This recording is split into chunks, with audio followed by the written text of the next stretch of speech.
Hello students, myself Asha Meena, Assistant Professor in Chemistry, SD Government College Beawar.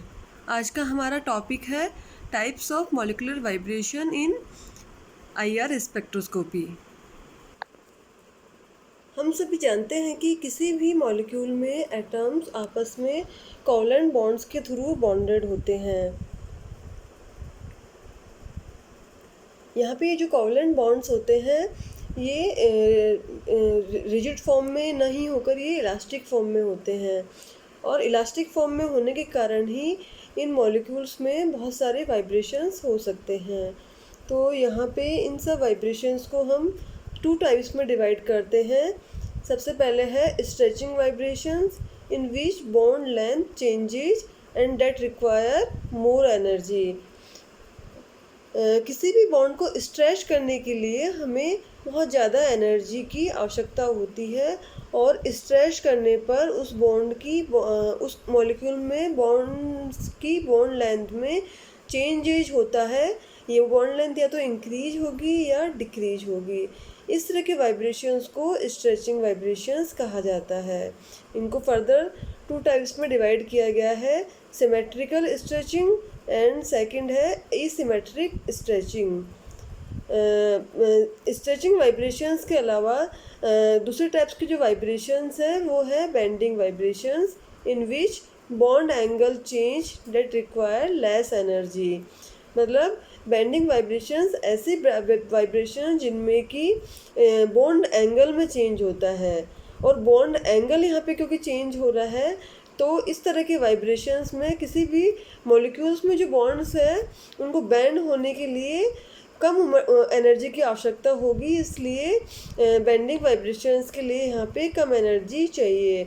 और इन bending vibrations को आगे further 4 types में divide किया गया है, rocking, twisting, scissoring and waging. अब यहाँ पे 1 बाय 1 इन ट्रांजिशंस को इन वाइब्रेशंस को अपन देखेंगे। सबसे पहले हमें पता ही है कि यहाँ पे 2 टाइप्स ऑफ वाइब्रेशंस होते हैं, stretching vibration and bending vibration. जो मेन वाइब्रेशन है वो है stretching vibration and bending vibration.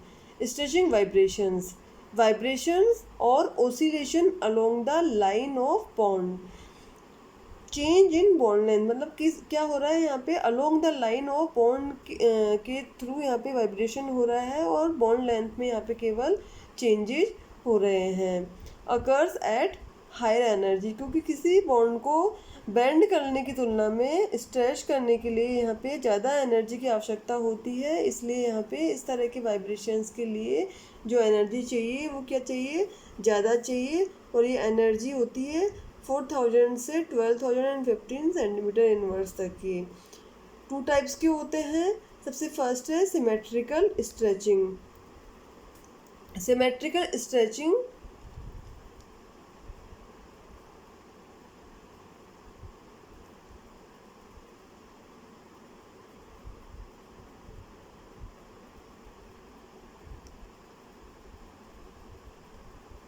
bonds increases and decreases in length.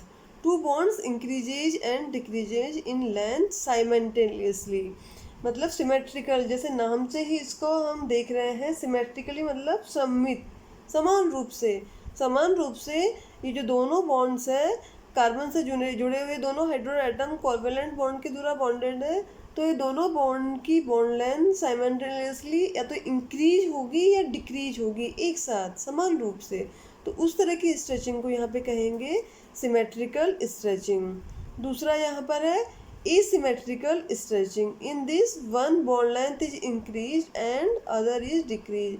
जिससे कि नाम से ही पता चल रहा है एसिमेट्रिकल मतलब असममित, असमान रूप से।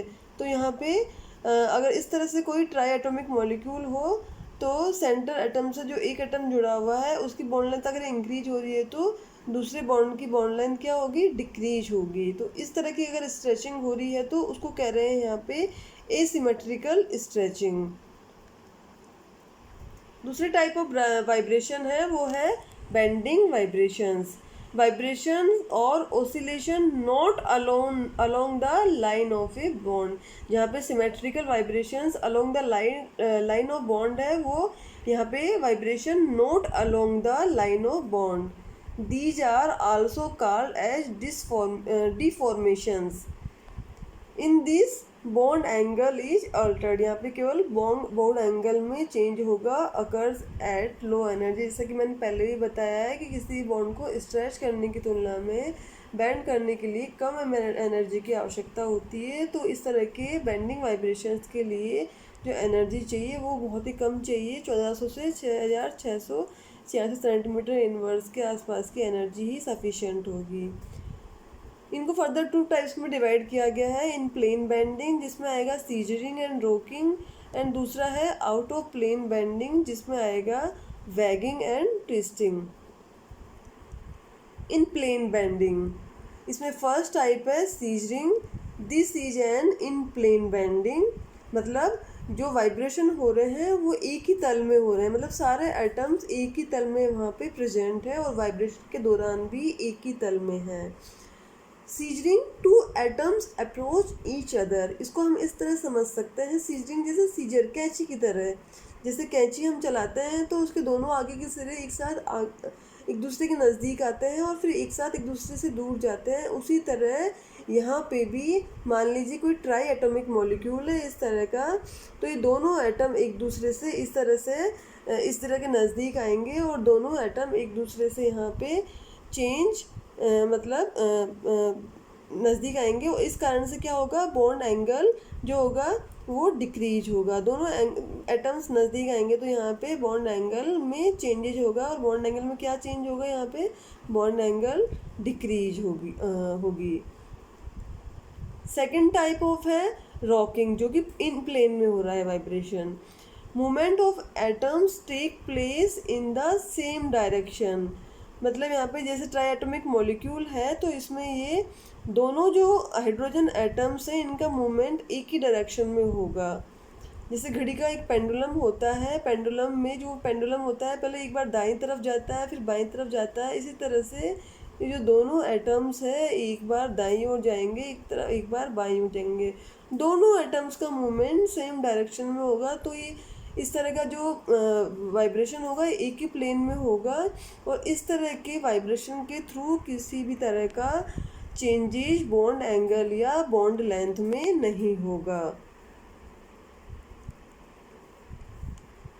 सेकेंड टाइप है out of plane bending vibrations. इसमें फर्स्ट टाइप है wagging. Two atoms moves to one side of the plane, they move up and down the plane.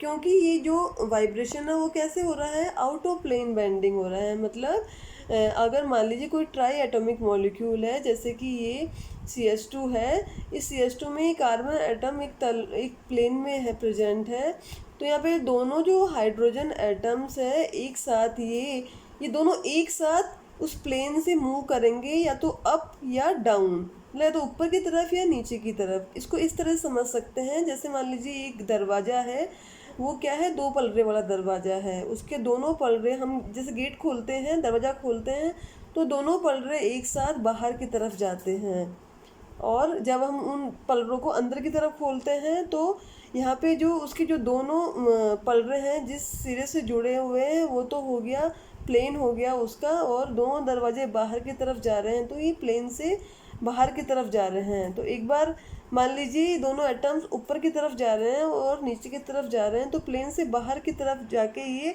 Vibration दर्शा रहे हैं, इसलिए इसको बोल रहे हैं out of plane bending vibration. और इस टाइप को कहते हैं वैगिंग, जब दोनों एटम्स का मूवमेंट एक साथ होता हो। Out of plane bending vibrations में दूसरा टाइप है twisting bending vibration. Twisting bending vibration, one atom moves above the plane and another atom moves below the plane. जैसे ये कार्बन एटम है, ये कार्बन एटम तो तल में प्रेजेंट है, लेकिन अगर हाइड्रोजन एटम उस प्लेन के ऊपर की तरफ मूव कर रहा है और दूसरा हाइड्रोजन एटम उस प्लेन के नीचे की तरफ मूव कर रहा है। यहाँ वैगिंग में दोनों हाइड्रोजन एटम्स एक साथ ऊपर की तरफ और एक साथ नीचे की तरफ प्लेन से मूव कर रहे थे, वहाँ पे ट्विस्टिंग में एक हाइड्रोजन एटम अगर ऊपर की तरफ मूव कर रहा है तो दूसरा हाइड्रोजन एटम कहाँ मूव करेगा, नीचे की तरफ। इसको उसी गेट दरवाजे की एग्जाम्पल के थ्रू हम समझ सकते हैं कि दरवाजे का एक पलड़ा एक बार बाहर की तरफ खोल रहे हैं और दूसरे पलड़े को हम अंदर की तरफ खोल रहे हैं। तो इस तरह का वाइब्रेशंस कहलाएगा ट्विस्टिंग बेंडिंग वाइब्रेशन।